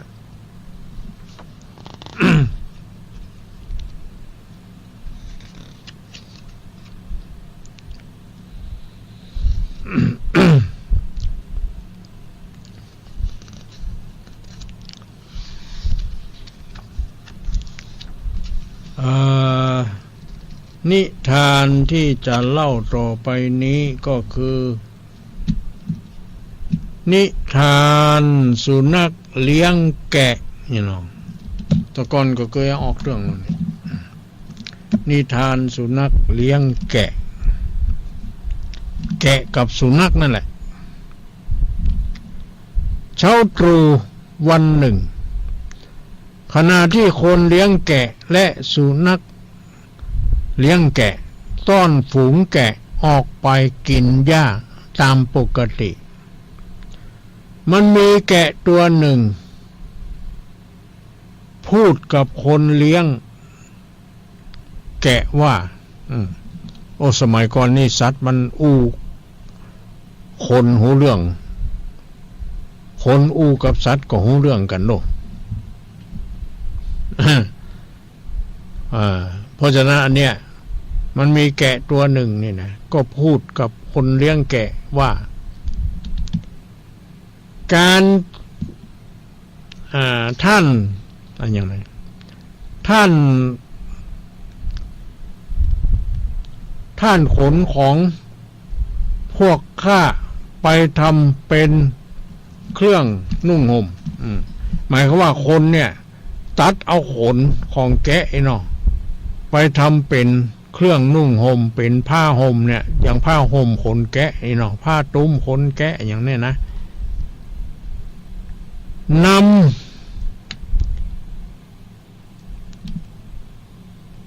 แล้วก็นำเอานมของพวกข้าไปดื่มและทำเป็นอาหารที่ว่านมแปะน่ะเนาะ นมงัวพ่องนมแปะพ่องไปรีดเอานม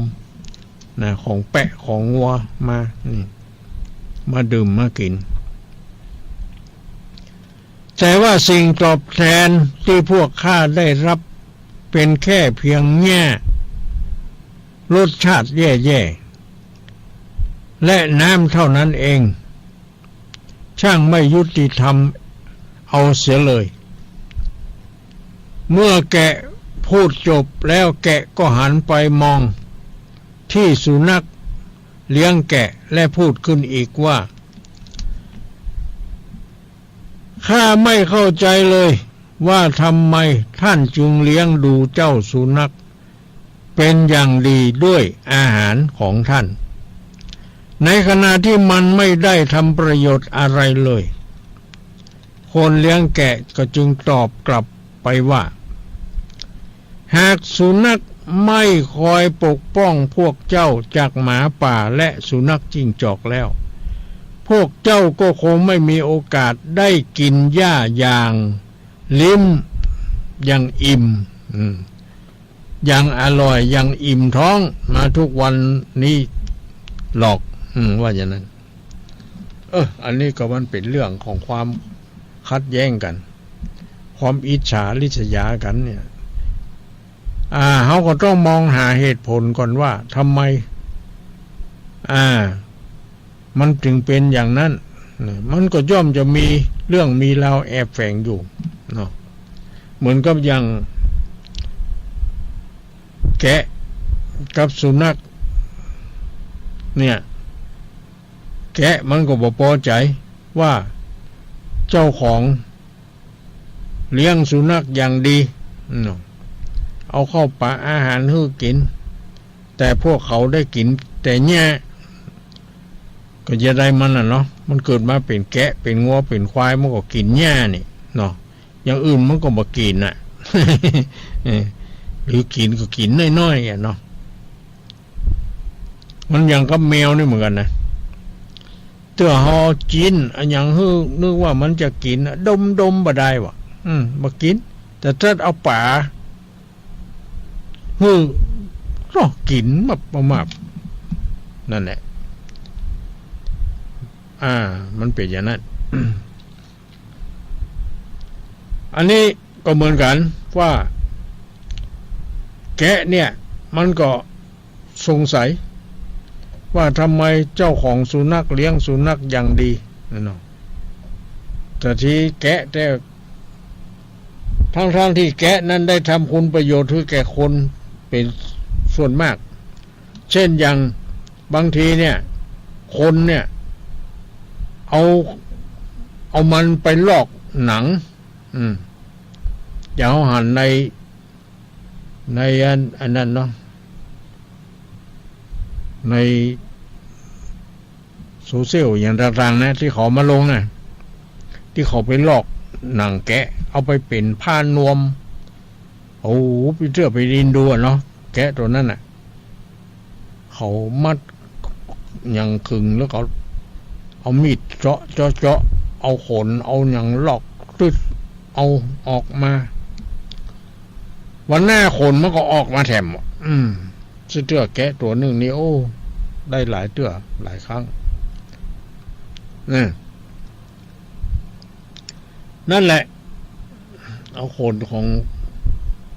เขาเนี่ยไปเป็นผ้าห่มผ้าเสื้อผ้ายังป้องกันความหนาวอุ่นนี่นะแกะมันก็เลยคิดว่ามันยุติธรรมเนี่ยมันก็เลยร้องเรียน นี่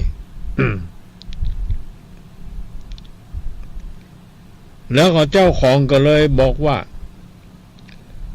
การที่เขาโปรดสุนัข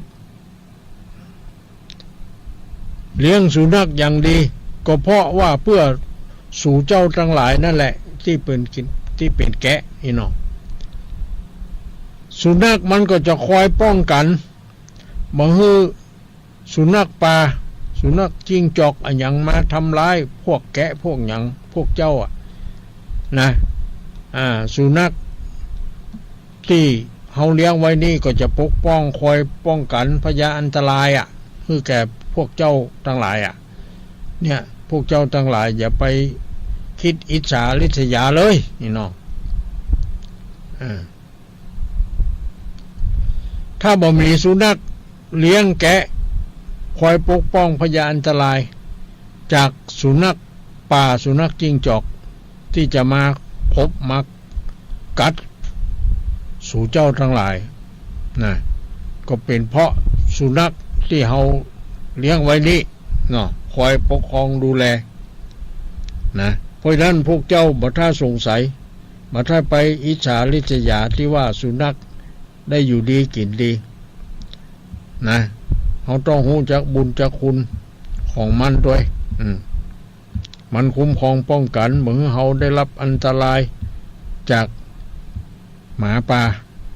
หมาจิ้งจอกหรือจากลุงจากหยังต่างๆเหล่านี้ เนี่ยนิทานเรื่องนี้ก็สอนให้รู้ว่าผู้ปกครองแม้จะสุขสบายกว่าแต่ก็ต้องเสี่ยงภัยเพื่อปกป้องคุ้มครองลูกน้องหรือพวกเขาอันนี้นิทานเรื่องนี้ก็มีเพียงเท่านี้เนาะก็คงจะเข้าใจเป็นสิ่งที่เปรียบเทียบว่าคนเฮานี่บางทีการงานมันก็บ่ค่อยจะเหมือนกันนี่ครับบางคนก็ได้อยู่ดีกินดีบางคนก็บ่ได้อยู่ดีกินดีมันก็แล้วแต่ความรู้ความสามารถแล้วแต่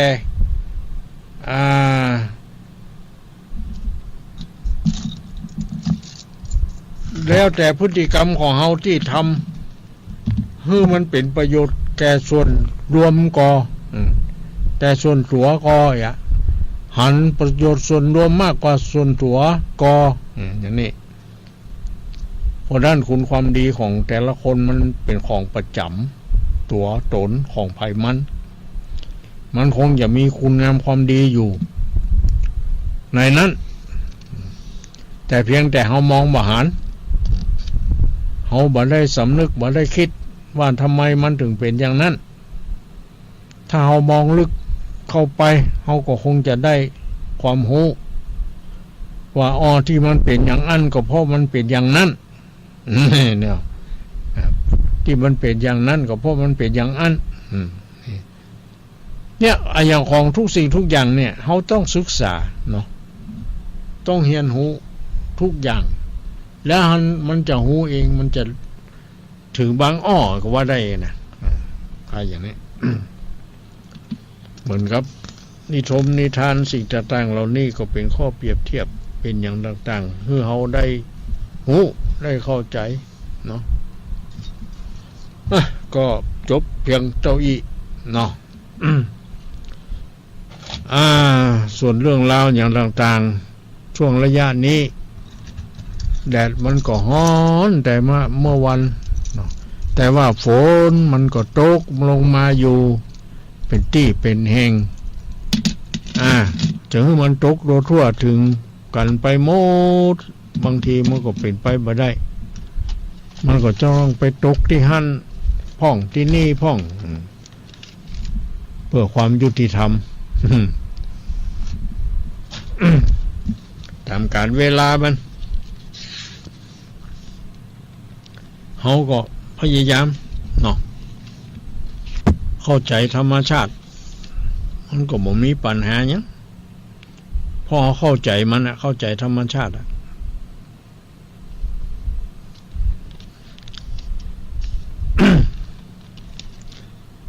ก็คิดว่าทุกท่านคงจะรับฟังกันอยู่เนาะในขณะนี้จะได้ก็ดีเนาะอากาศมันร้อนเฮาก็ พยายามจะไปตากแดดตากแดงจะไปอยู่กลางแจ้งที่แดดแผดเผา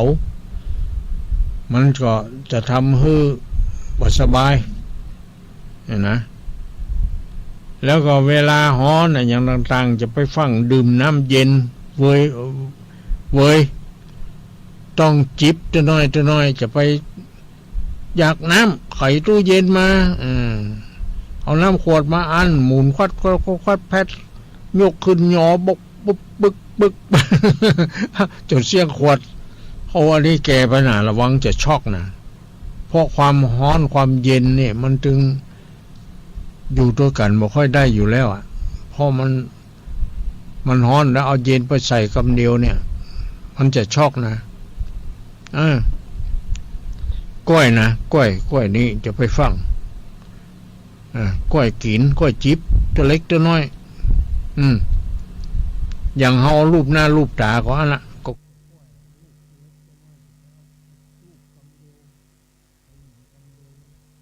มันปรับบัตันกะมันปรับบัตันเนี่ยมันจะมีปัญหานะกับตัวเฮาเนาะจะได้ใครบ่สบายอ่ะอย่างต่างๆอันหนึ่งมันก็เป็นเรื่องของธรรมชาติเนาะอันหนึ่งก็เป็นเรื่องของคนของอย่างต่างๆกล้วยกินกล้วยใจกล้วยทำกล้วยไปบ่ต้อง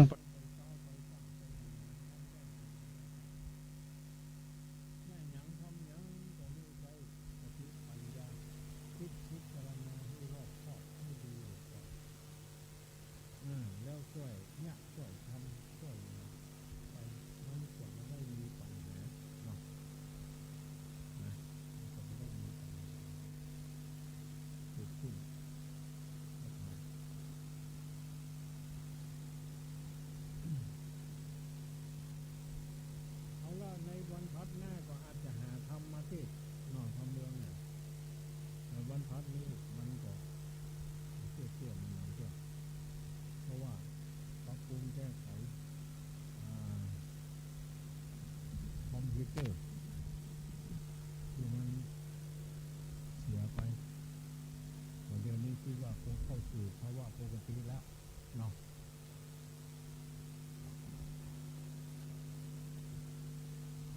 เอาล่ะญาติโยมทั้งหลายที่กำลังเปิดเครื่องรับฟังกันอยู่นี้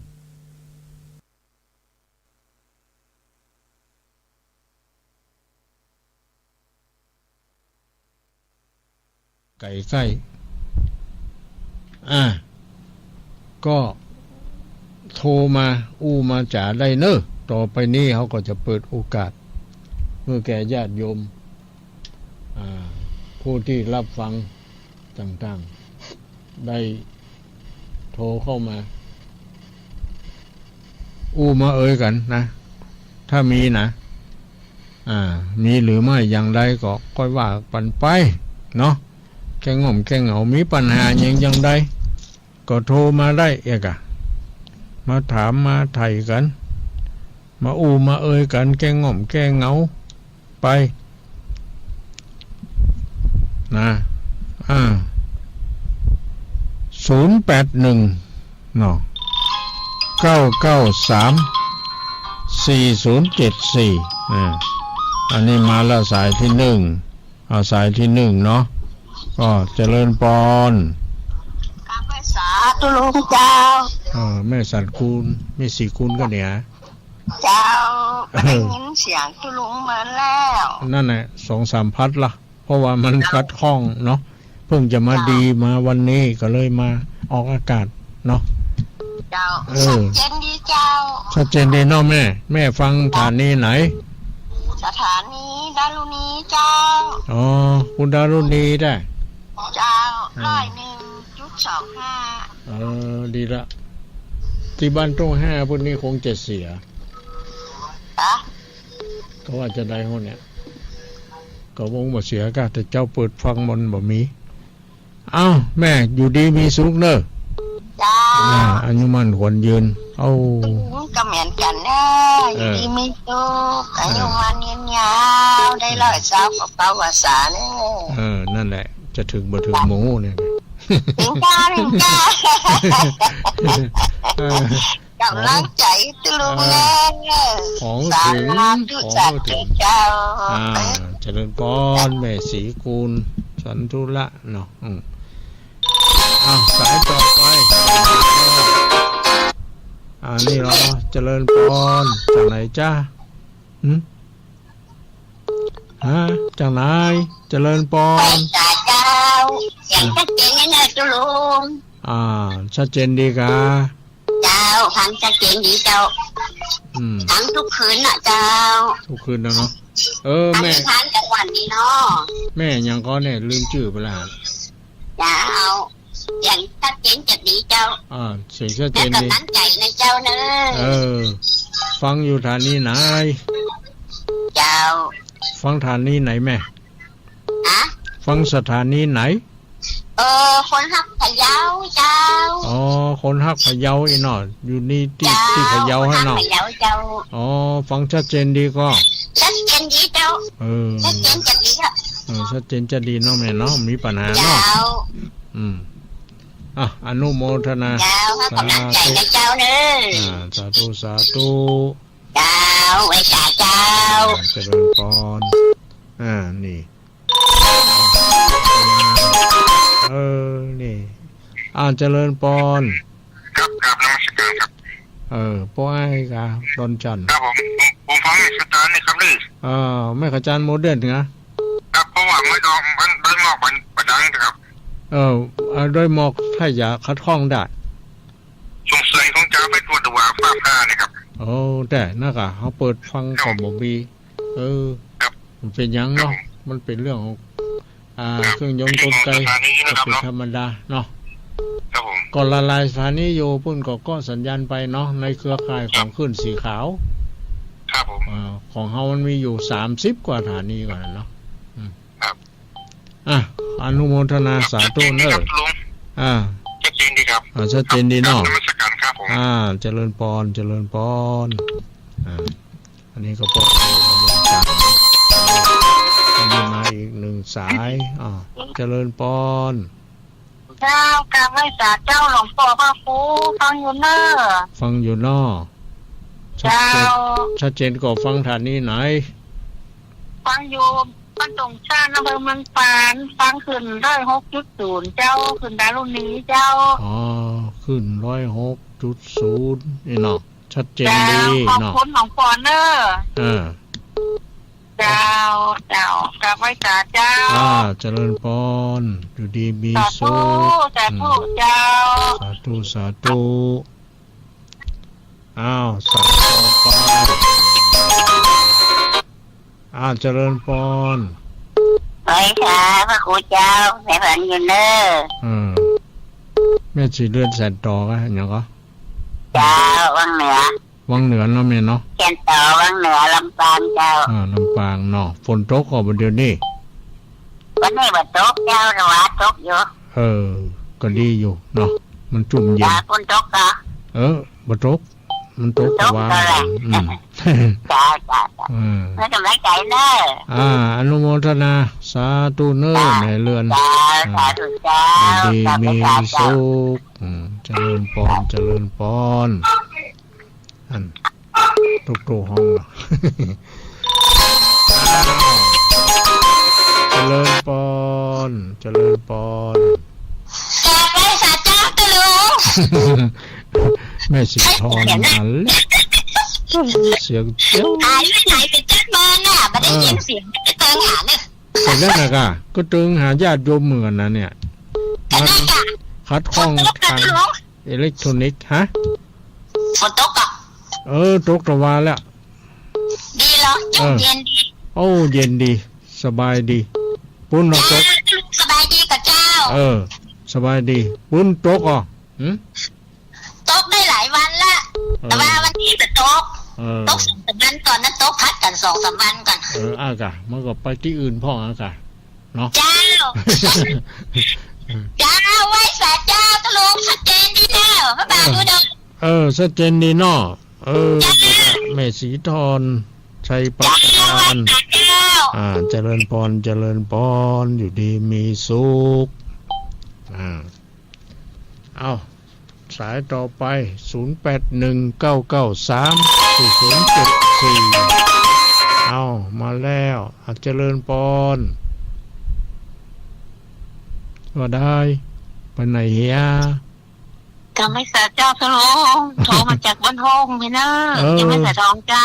แม่สายทองบ้านห้องลำปูนเนาะแม่เนาะเจ้าชัดเจนดี 98.75 เจ้า98.75ชัดเจนดีเนาะฝนก็ตกน้อยเดียวเนี่ย2วันนี้ตกหนักเจ้าแต่ฟ้าก็บ่ห้องบ่พาหยังเนาะมันเป็นหยังเนาะยังเราฟ้าห้องกับเดียวยังมีบุญได้ฟังธรรมอยู่เจ้านั่นน่ะเวลาฝนตกฟ้าห้องฟ้าหยังต่างๆบางทีสถานีเพิ่นก็ปิดกลัวฟ้าผ่าเนาะถ้ามันผ่ามากก็เสียหายหลายปันหลายหมื่นน่ะแต่ก็ว่าโทษสงสารเป็นแสนเนาะน่าค่ะน่ะเพิ่นก็เก็บไว้อยู่เหมือนกันกำลังใจทุกลุงนะอยู่ได้ออกเลยพาไปกงอมตัวเจ้านั่นกะกงอมหาญาติโยมเหมือนกันงอมหาญาติโยมเหมือนกันนะเจ้าเพราะว่าฐานดีมันเสียเจ้าก็ไม่สาเจ้าเจริญพรเจริญพรเอาสายต่อไปเนาะมีก่อหาตะกี้เปิ้นเรื่องแล้วกล่าวเข้ามาบางคนเปิ้นก็คงจะจำมันอันนี้บ่ได้หัวไผมีปากกาเนี่ยอย่างเตรียมจดไว้เลยเนาะเจริญพรพระสาเจ้าหลวงพ่อเจริญพรที่ไหนแม่สายกันนี่ไหนนี่แม่เจนจีลามันปีนอำเภอดอกคำใต้จังหวัดพะเยาเจ้าแม่เจนจีลาบ้านปินอำเภอดอกคำใต้จังหวัดพะเยาเนาะเจ้าแม่ฟังฐานีไหนของด้านลูนีกันคนฮักพะเยาเจ้าคนฮักพะเยาเนาะแม่เนาะชัดเจนดีเนาะชัดเจนดีเจ้าดีแล้วดีแล้วหลวงพ่อจะว่าทำว่าอย่างก็ทำติดต่อกันนั่นเลยที่เต้ทำมาเจ้าทำเรื่องนั้นมันจบไปแล้วหรอเขาจะเต้แต่จบแล้วว่าอันใหม่ว่าปลูกใหม่ทำเรื่องใหม่ยังบัดตันได้เอามาจ้ะว่าพัดแน่บ่เนาะไม่ได้จะเอามาว่าทำไมพัดวันพัดหน้านี่เอาแหมเรื่องเนาะเรื่องอย่างหมูเจ้าคนมาอ่านมาว่ากันเนาะกระถาลูกมีมกะกระถา กระถาเย้ากระถาหย่อยังก็ได้ค่ะหลวงพ่อฮะเจ้ากระถากระถาอะยังเป่าปิดเป่าหยังกาหยังก็ว่าไปเจ้านั่นน่ะดีอมปิดน้ำอมปิดไฟอมไปในอมไปนอกกูจะกำให้มึงออกกูจะกอบให้มึงหายอมสวาหายเป่าปิดว่าอันนี้เป่าปิดเป่าไม้เนาะน่ากะเจ้าปากจะบอกเลยเจ้ากระทาผีกัวหรือกลัวผีก็เจ้าก็ทาผีเบื่อผีมันเบื่อเฮามันตึ้มเนี่ยอย่างนี้อันนี้มันนี่น้อยเนอะกัดสันตินั่นละกัดสันติกูเวนั่นละกูเวไก่ยานั่นละไก่ยาสากังนั่นละสากังกูลังนั่นละกูลังนะเลยนะเลยอันนี้ยาวแล้วก็คาถาพญาเวสสุวรรณมันก็มีเนาะ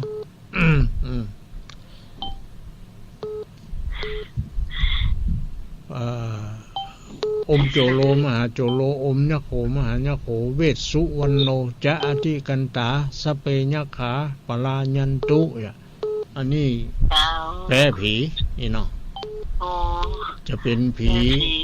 คาถาผีเบื่อผีกะผีปอบผีอย่างนี้มันเท่ากัวมันนี่ถ้ามีคาถานี่มันถึงนี่อย่างเออได้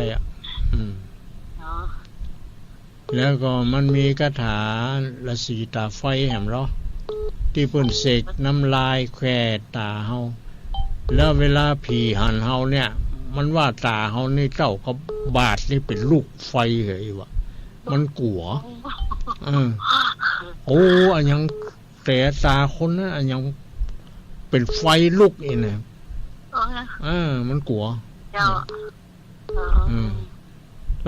ละสะสัญจะพุทธกุณังอัสสะสัญจะธรรมิกังอัสสะสังฆังนังวิวะหิ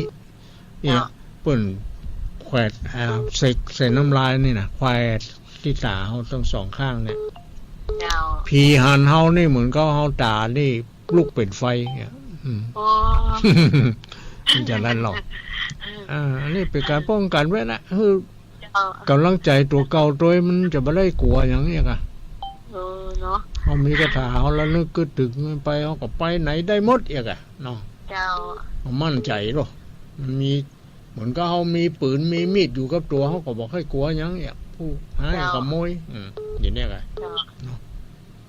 นี่แต่เราไม่ได้กลัวดิ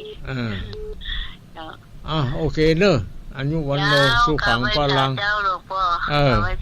อยู่ดีมีสุขสาธุสาธุสายต่อไปเข้ามาได้เข้ามาแล้วบเจริญปอนเจ้าค่ะไม่สาเจ้าตุลุงไม่สุกเกียศิลปรสิทธิ์มันหุ่งละปูนเด้อโอ้โหเต้นกดเมื่อสายแรกก็มาได้แบบเดียวเลยเจ้าแต่สายมันซ้อนกันเนาะยังมีอยู่บ่ท้อเด้อเจ้านั่นแหละดีใช้ความเพียรพยายามฟังตุลุงอยู่เด้อฟังอยู่เนาะไม่สุกแก้วเนาะชัดเจนดีเด้อเจ้าขึ้น98.75วันห้วยจอมซักนะเจ้าตุลุงวันห้วยจอมซักเนาะเจ้าฟังชัดเจนดีฟังธรรมะตุลุงเมื่อค่ำยามคืนนี่นะ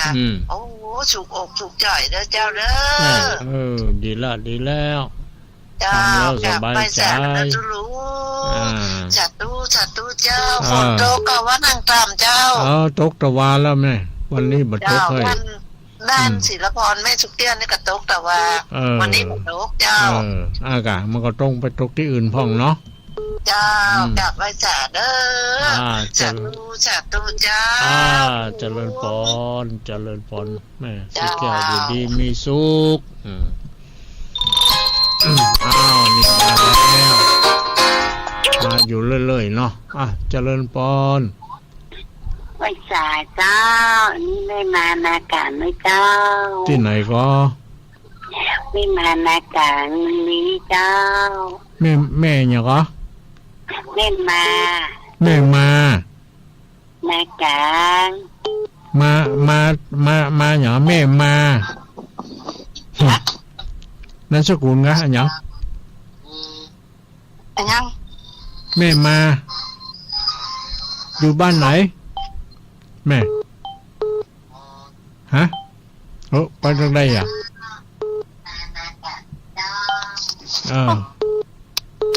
แม่มาอยู่บ้านไหน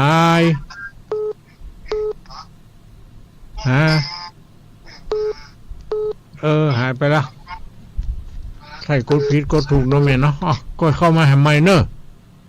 เอาวางสายก่อนเดี๋ยวคนอื่นเข้ามาบ่ได้เหมาะถ้าเอาบ่วางสายเอาแม่มาวางสายก่อนเนอะเดี๋ยวก็โทรมาใหม่ที่จะได้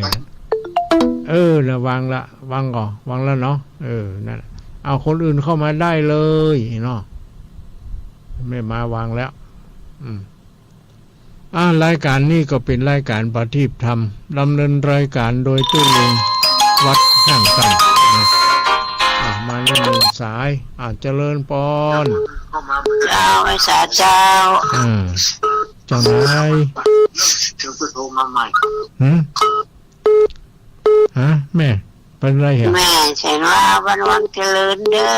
อแม่แสงล่าบ้านวังเจริญเจ้าพังอยู่ชัดเจนจะดีเจ้าชัดเจนจะดีเนาะแม่เนาะเจ้าชัดเจนจะดีวันหางตำฝนตกกับเจ้าตกตะวันแล้วแม่วันนี้บ่ตกเลยที่แม่ไปอยู่บ้านแม่นวลแต่ก่อนน่ะที่น้องแคทนั่นเป็นครูสอนน่ะแหละเจ้าครูสอนนักเรียนหางตำนั่นนะ มาเดียวเพิ่นสอนอยู่ไหนก็ไม่สายก็ไม่ไหนก็ เจ้าอยู่ในสายพุ่นเจ้า อ๋อดีแล้ว ไม่ เนาะ เข้าไว้กันมื้อน่ะมันไม่นอนเขานะ แต่เจ้าถ้าได้ไปยาวก็จะไปยาววัดเด้อถ้าได้มาก็มาแวะหาเจ้าเนาะ เจ้าจะลืมโลกรู้จักกันหมดอ่ะบ้านทางตำนะมาอยู่ตรงนั้นน่ะเนาะก่อน เจ้าดีละไอ้สาเจ้าให้กำลังใจทางพระครูเด้อเจริญพรเนอร์แม่เนอร์เจ้าไอ้สาเจ้านุ่มันขวัญยืนนี่ก็ผ่านไปเนี่ยมาอีกหนึ่งสายเจริญพรกับไอ้สาเจ้าตุลุงจากไหนจ้าแม่คำนวณมาในน้ำตำบลเสสอนอำเภอเมืองปานนะเจ้าลำปางแม่คำนวณนี่กะเนาะเจ้าตำบลแก่ซ้อนอำเภอเมืองปานเมืองปานจ้ะจังหวัดเจ้าลำปางนี่เนาะแม่เนาะเจ้าจังหวัดลำปางเจ้าคนโตกอที่เมืองปานก็ตกได้หลายวันนั่นนะเจ้าตกมันหนักเลยเจ้าได้น้ำกับบ้านน้องได้อีกแล้วเนาะหมกแผ่นดินลายหมกแผ่นดินลายเจ้าก็ดีแล้วเปี้ยดีเดี๋ยวมันยังมาถึงเวลาเดี๋ยวเจ้าถึงเวลาแล้วมันก็ถึงจะตกอย่าให้ใส่สวนเนาะบางทีก็กองทุกฝนตกมาเจ้าจะได้งอกงามเนาะมันมาถึงเวลาเด้อใจเย็นๆเจ้าดาวสัจเจนดีเดียวจ้าเนอสัจเจนดอแม่นอนอยู่ดีสบายเนออายุมันขวัญยืนไปจากทุกโศกโรคภัยอยู่ดีสบายเจ้าสัตว์เจ้าเจริญพรเจ้ากับใบสาเจ้าเอาสายต่อไปเอายังมีเวลาแถมอยู่ประมาณ10 นาทีอยู่เนาะเจริญพรด้วยสาตุลงค่ะได้เบอร์โทรตุลงวันนี้เนี่ยอันแต่กูเตื้อตุลงบอกเบอร์เลิงอ่ะมีกับแฟนเก่าตุลงแฟนใหม่มามีเลยอ่ะตุลงเนาะตุลงเป็นคนที่ไหนนี่เหมือนคนเชียงใหม่ก็เป็นคนใกล้ๆเชียงใหม่กับเป็นคนจังไห้ก็ว่าอย่ามาเหมือนคนเชียงใหม่เจ้าอยู่เชียงใหม่เพย่ะอยู่เชียงใหม่ไม่ได้ตุลงบอกเบอร์โทรเลิงอ่ะมีกับแฟนเก่าอันนี้แฟนใหม่นะเจ้าแฟนใหม่เนาะเนี่ยเขาบอกว่าเกียมปากกาไว้เน้ออีเนาะสิเจ้าบอกไปผู้โจทย์บ่ทันเนาะเกียมไว้แล้วนะวันนี้ขอได้เบอร์ตุลงอธิษฐานไม่จัดดีนะวันนี้นะแต่081นี่นะแม่ก็เจ้า0819934074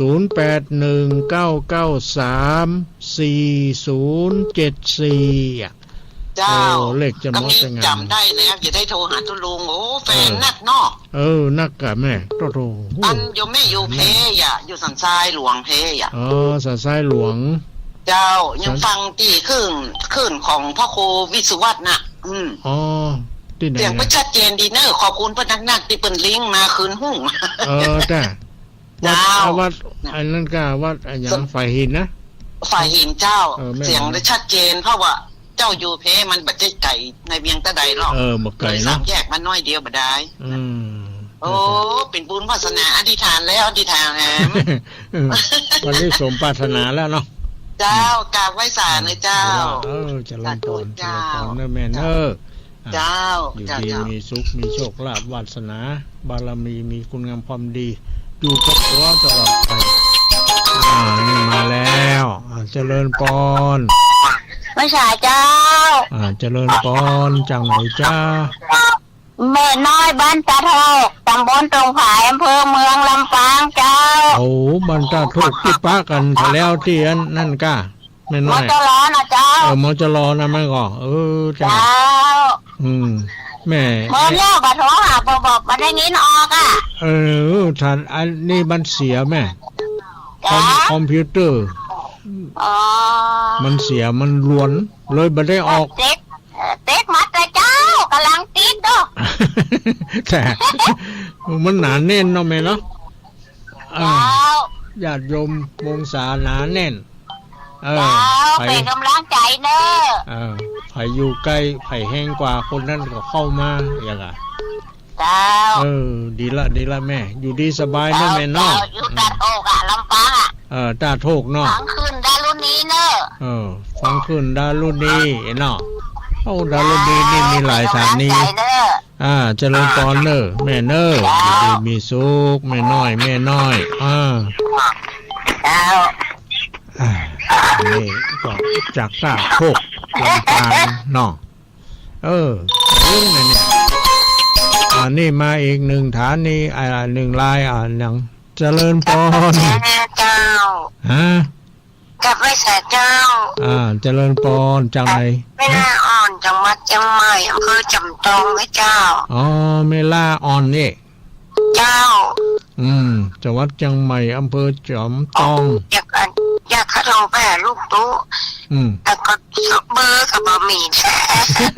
เพิ่งได้เบอร์นี่กะฮะเดี๋ยวได้เงียบเดียวนี่แถมหน่อยก็โทรหากันได้สบายละเนาะเจ้าจำตองไปนะจ้าอำเภอจอมตองเนาะเขาก็จังเคยไปหรอเคยไปที่วัดอันจอมตองหลวงนะกะจำตองตั้งไปตั้งน้ำตกแม่แกงไปตั้งน้ำตกแม่แกงอันน่ะแต่ที่สถานีห้วยตองซักแต่เป็นอัคราชจ้ะแต่ดีละคนฟังนักฟังหลายอยู่ก็เนาะแม่เนาะฟังหลายจ้ะแต่ว่าเป็นบัตรโทรแต่มันโทรบัตรแจ้งกับมีแค่ย้ายโทรกับปนบางทีก็โทรบัตรตันเนาะจ้ะต้องกระโทรบัตรตันแล้วกลับมาได้เบอร์อีกเป็นยังเนาะแม่ก็เป็นตัวแทนเนาะโทรแม่ฟังไม่ม่วนนี่ว่ากำลังใจให้เนอะลูกโตเจริญพรเนอะดีมีสุขอายุมั่นขวัญยืนเป็นลูกโมลูกใหญ่ของแม่อุ้ยไม่เท่ากันอีแม่ก็เท่าแล้วอายุ85เลยแม่อยู่85เลยแม่ยืนแต่เนาะดีละอยู่กันต่อพุทธศาสนาไปเมินเจ้าเจริญพรอยู่ดีมีสุขมันคนยาวละแม่ได้เบอร์โทรแล้วต่อไปก็จะได้โทรมาเลยเนาะมานี่อีกลายหนึ่งสายหนึ่งเจริญพรไปสาบตุงเจ้าเจริญพรจากไหนจ้าจากไหนจ้าจากแปะเจ้านี่จากวัดแปะเนาะบ้านหยังหายปีแล้วบ้านหยังก็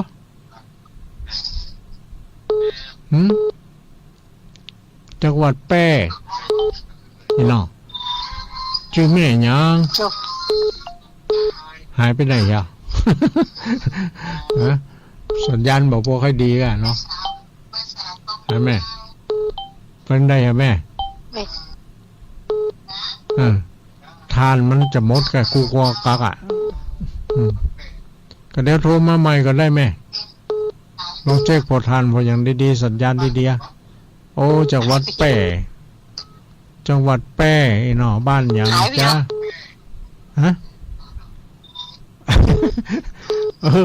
มาได้สื่อสารกันนะหายไปอย่างเช่นไรนั่นมันเป็นยังไปเกิดพิษอย่างกันใครหัววะเป็นยังไงว่าจะไรได้ใครหัวฮะก็ดีใครหัวก็อายุยืนไปแหมเอาก่อนนั่นมาละเจริญพรว่าได้มาสักการเจ้าจะลงจังไหนจ้าอยู่วันจังหวัดละปูนเจ้าไม่เพนนาลำพูนอยู่บ้านตุงยาวอำเภอเมืองจังหวัดละปูนเจ้าอยู่บ้านตุงยาวอำเภอเมืองจังหวัดลำพูนโทรเป็นข้างแรกอะโทรเป็นโทรเป็นข้างแรกอะกูเตือนนี่ก็ฟังอยู่แต่บ่ได้โทรแต่ฟังเมินนะเจ้าฟังเมินแล้วแต่ว่าได้โทรเนาะเพิ่งได้เบอร์โทรนี่กะอยู่วัด ไอ้ฟังวัดไฟหินเนี่ยเจ้า อ๋อชัดเจนดีก็เจนดีเนาะ เจ้า อืม